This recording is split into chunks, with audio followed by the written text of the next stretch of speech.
இந்த சொசைட்டில நடந்த நடந்துட்டு இருக்கிற இனிமே நடக்க போற ஒரு சில விஷயங்கள். மாஸ்டர் சௌமியா பட் இந்த மூவில நான் வந்து கொரியோகிராஃப் பண்ணல. இதுல ஒரு ஸ்மால் கேரக்டர் ஒன்று பண்ணிருக்கேன்.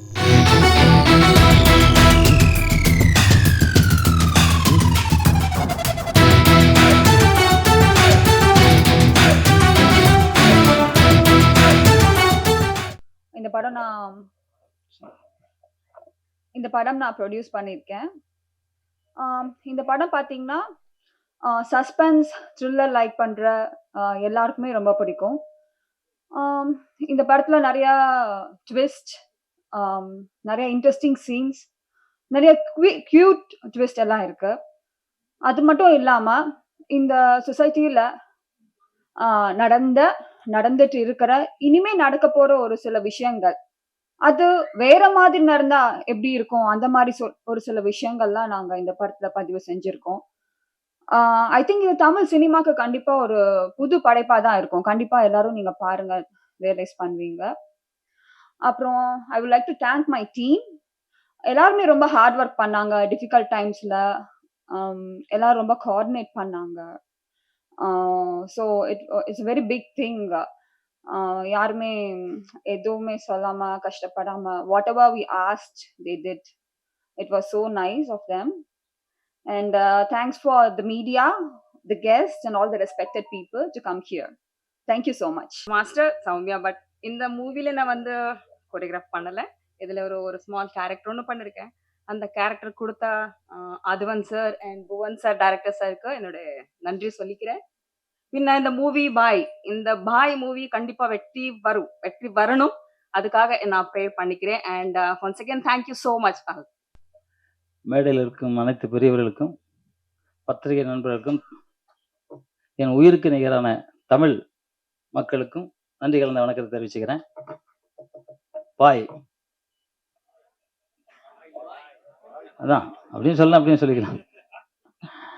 ப்ரொடியூசர் எங்கள் கில்டு மெம்பரு, அடிக்கடி வருவாங்க. டைரக்டரும் வந்து மிக திறமையான மனிதர். இந்த டைட்டிலுக்கு ரொம்ப கஷ்டப்பட்டு இஷ்டப்பட்டு வாங்கிட்டாரு. ஆனால் நான் சொன்னேன், ஒரு டைரக்டர் டேலண்ட்டை பார்த்து அப்பவே சொன்னேன், இந்த படம் பெருசாக இருக்கும் சார் அப்படின்னேன். ட்ரெய்லர் பார்க்கும்போது சொல்லுது ஒரு பெரிய வெற்றி படம் நிச்சயமாக, அதில் எந்த மாற்று கருத்தும் கிடையாது. ஹீரோ ரொம்ப பிரமாதமாக நடிச்சிருக்காரு, உண்மையிலே சந்தோஷம். அதேமாதிரி வில்ல நடிகர் அற்புதமாக நடிச்சிருக்காரு. அதில் எல்லாருமே வந்து அவங்கவுங்க வேலையை நல்லா பார்த்துருக்காங்கன்னு நினைக்கிறேன். அது வந்து ட்ரெய்லர்லேயே தெரிஞ்சிருச்சு, படம் வெற்றி படம் அப்படிங்கிறது தெரிஞ்சிருச்சு. நிச்சயமாக இந்த டீம் பெரிய வெற்றி பெறணும் அப்படின்னு மனமாற வேண்டுறேன். ராஜன் சார் வந்திருக்காங்க, ரொம்ப அற்புதமாக ஒன்ன மனிதர், எல்லாருக்கும் உதவி பண்ணுறது அவர் குறிக்கோள். டிஎஸ்ஆர் சுபாஷ், அவர் மண்டையில் கம்ப்யூட்டர் வச்சுருக்காரா, கம்ப்யூட்டரே இவர் தானே தெரில, எந்த இதையும் எடுத்து பேசுகிறாரு. சரி வேண்டாம், அந்த மேட்ரு வேண்டாம். அப்போ மாதிரி நம்ம பேரரசர் அவர் பேசுகிற கேட்கத்தான் எல்லாருக்கும் நல்லா இருக்கும். ரொம்ப அற்புதமாக பேசு.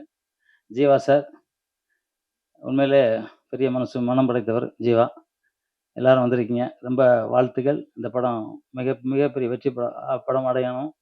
எடிட்டர் பேசவே மாட்டேன்ட்டாரு. கேட்டால் எங்கள் வீட்லேயே எடிட் பண்ணி தான் சார் பேசுவாங்கிறாரு. அந்த மாதிரி பேசுவாராம். மியூசிக் டைரக்டர் அற்புதமாக பேசினார். வில்லன் தான் ரொம்ப அழகாக பேசினார். ரொம்ப சந்தோஷம். இந்த படம் பெரிய வெற்றி அடையணும். இதில் இந்த குழந்தைங்க வந்து நடித்தாங்க. இந்த குழந்தைங்களை ஒரு கைத்தட்டு தட்டுங்க. பிரமாதமாக நடித்தாங்க, எல்லாருமே நல்லா பண்ணாங்க. அவங்க அப்பா அம்மா கொடுத்து வச்சவங்க நினைக்கிறேன். எல்லாம் அப்பா அம்மா மறக்காதீங்கப்பா. நடிக்க வந்தோன்னா அப்பா அம்மா மறந்துடுவாங்க. நன்றியே கிடையாது இந்த நாட்டில். வந்து நான் இப்போ தான் சுபாஷ் சார்கிட்ட சொன்னேன், இப்போ வந்து மிருகங்களுக்கு தான் நிறையா நன்றி உணர்வு இருக்குது, மனிதர்களுக்கு நிறைய பேர் கம்மியாயிடுச்சு. நீ எதனா ஒரு உதவி பண்ணால் கூட பாத்திரம் அறிஞ்சு பிச்சை போடுன்னு அந்த காலத்தில் சொல்லி வச்சாங்க. பாத்திரம் அறியாமல் பிச்சை போட்டால் பெரிய கஷ்டம். ஏன்னா யார் நல்லவன் யார் கெட்டவனு தெரியாது, துரோகி நிறைய பேர் இருப்பான். இப்போ எவனாவது வளர்ந்துக்கிட்டு தானே அவனுக்கு காலை பிடிச்சி, நண்டு கதை தெரியும்ல, ஒரு நண்டு மேலே ஆச்சுன்னா அடுத்த நண்டு இழுத்து கீழே விட்டுரும், போங்கடா ஒரு படம் எல்லாம் சேர்ந்து சாவும். அந்த மாதிரி நன்றி இல்லாத மனிதர்கள். இப்போ யூடியூப்ல எல்லாம் பார்த்தோன்னா ஒரு மீனை ஒருத்தர் பிடிச்சி வைக்கிறாரு, அந்த மீனை காப்பாற்றணுன்னே அந்த மீனை தண்ணிக்குள்ள விடுது நாய். என்ன ஒரு பூனைக்குட்டி வந்து பாடுது, பூனைக்குட்டி. அந்த மாதிரி இன்னைக்கு வந்து எல்லா மிருகங்களும் வந்து நன்றி உள்ளதாக ஆயிடுச்சு, மனிதர்கள் வந்து நன்றி கம்மியாயிடுச்சு. எனக்கு தெரிஞ்சு. இந்த படைப்பு ரொம்ப சிறப்பாக படைச்சிருந்தாங்க. வெடிகுண்டு மேட்டரை சொன்னாங்க. அதில் வந்து சொன்னாங்க, யாரோ ஒருத்தர் வெடிக்கிறதுக்கு இந்த மாதிரி மன்னிப்பு கேட்டுச்சு. அந்த அந்த தம்பி மன்னிப்பு கேட்டாப்புல. அது மனிதர்களாக இருந்தால் வெடிகுண்டு வைக்க மாட்டாங்க. ஏன்னா அவனுக்கும் ஒரு குடும்பம் இருக்கும். அந்த குடும்பத்தை அவன் பார்க்கறது இல்ல. பார்த்தானா பார்க்கறது இல்லையா தெரில. ஆனால் அரசாங்கம் என்ன பண்ணும், வெடிகுண்டு எவன் வைக்கிறானோ அவன் குடும்பத்தை முதல்ல போடணும். அப்போ தான் அவன் வந்து வெடிகுண்டு வைக்க மாட்டான். கொஞ்சம் கொஞ்சம் பாசம் இருக்கும் அவனுக்கு. அவன் புள்ள இருக்கு, அவங்க அம்மா இருக்காங்க, பொண்டாட்டி இருப்பாங்க, பாசம் இருக்கும். ஆனால் அந்த இதெல்லாம் மூளை சாவலவை அப்படின்னு பண்ணி வெடிகுண்டு வைக்க சொல்லுவாங்க. ஆனால் வெடிகுண்டு வைக்கிறதுனால எவ்வளோ நஷ்டம், எவ்வளோ பெரிய எவ்வளோ பெரிய பெரிய ஆளாக வர வேண்டியவங்களாம் எவ்வளோ பேர் நஷ்டங்கிறது நம்ம மாதிரி தெரியும். நம்ம நிறையா பார்த்துருக்கோம், தெரியும். என் படம் கூட இந்தியான்னு ஒரு படம் இப்போ ஷூட் முடிச்சுட்டேன். எனக்கு அது சம்மந்தமான படம் தான். இப்படி இதுவும் ரொம்ப அற்புதமாக பண்ணியிருந்தாங்க. அதில் வந்து ஹீரோ பேசுகிற டைலாக்லாம் அற்புதமாக இருந்துச்சு. டைரக்டர் தான் பாராட்டு சொல்லணும். தைரியமாக எடுத்துருக்கீங்க. உண்மையிலே எதிர்ப்பு இருக்கா எதிர்ப்பு இல்லையா தெரியல எனக்கு. ஆனால் தைரியமாக இருங்க. உண்மையில உங்களுக்கு டைரக்டர் ஒரு கைத்தட்டல் காட்டுங்க சார். உண்மையில ஒரு நிமிஷம்.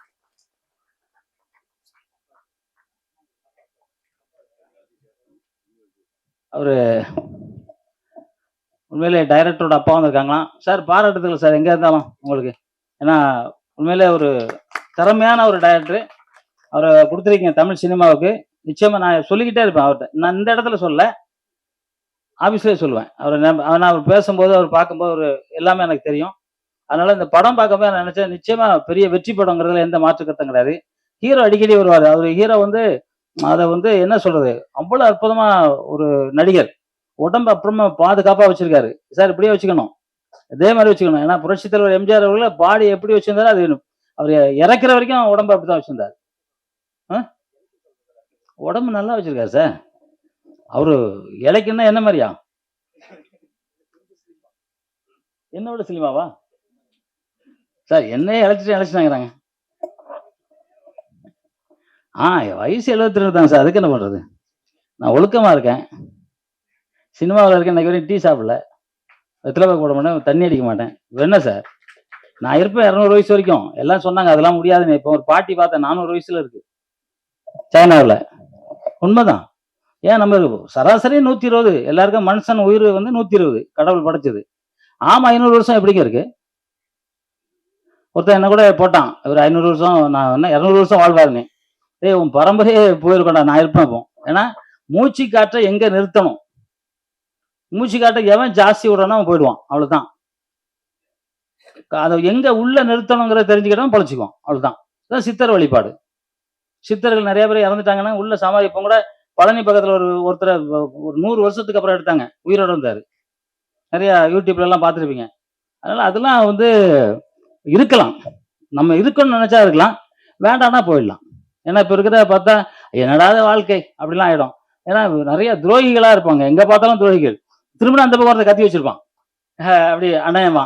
எனக்கு வந்து திருச்சியில 1974 73 நினைக்கிறேன், கூட வந்தவனே அருவாளில் வெட்டிட்டான் பின்னாடி காலையில் நடக்க முடியாது, தூக்க முடியாது நாங்க. ஆனா நான் நடந்தேன், தூக்குனேன். அப்படி காலை இப்படி தையல் போட்டாங்க, நிமித்த முடியாது. மணல் காவேரி போய் மணல் மூட்டை எடுத்துட்டு வந்து கட்டி குப்புறப்படுத்திட்டு நீட்டுனா ரத்தம் பிச்சுட்டு கிடைக்கும். காஞ்ச மிளகாவும் வேப்பனையும் அரைச்சு அப்படியே வச்சு அட்டு ஒட்டுவேன். அதுல எவ்வளவு வெறியும் பாத்துங்க. ஆனா வெறி ஜெயிச்சே தரணுங்கிற வெறி. என்னை எவன் அடிச்சானு அவன் திருப்பி அடிக்கணும் வெறி. எந்திரிச்சேன், அடிச்சேன், அவ்வளவுதான். அதுக்கப்புறம் சென்னைக்கு வந்துட்டேன். நம்மளை பாதுகாக்கணும் இல்லையா, நம்மளை தாக்கணும், நம்ம விட முடியாதுல்ல, எப்படி விட முடியும்? ஸோ அதனால வாழணும்னா எப்படி வேணா வாழலாம், ஆனா நல்லவனா வாழணும், அவ்வளவுதான். ஏன்னா வந்து இன்னைக்கு வந்து என்ன காலங்க சார், சுபாஷ் சார், என்ன காலம் அது? கலியுகம். கலியுகத்துல எல்லாம் துரோகியா தான் இருப்பாங்கன்னு சொன்னாங்க. அந்த காலத்துல சொல்லிட்டாங்க. எப்போ சித்தர்கள் பல ஆயிரம் வருஷத்துக்கு முன்னாடியே சொல்லிட்டாங்க. அதாவது துரோகிகள் இருப்பாங்க. துரோகிகள் நம்ம பார்த்து தான் போகணும். ஆனா துரோகிகள் வாழ்ந்தத சரித்திரம் இல்லை. புரட்சி தலைவர் சொல்லுவாரு, அதாவது ஒருத்தன் வந்து அவன் திருடுனானா அவனை பார்த்துட்டு நீ பேசாம போனா நீனும் திருடான் பாரு. ஒருத்தர் திருடுறான்னா அவனை பார்த்துட்டு நம்ம பேசாம போனா நம்மளும் திருடணும். பார்த்தா அதை சொல்லணும்னாரு. அப்பதான் வேற என்ன இருக்கு, திருடி கொண்டு போய். இன்னைக்குதான் தலைவரோட இது பார்த்தேன். பணம் சம்பாதிச்சு என்ன பண்ண போறோம்?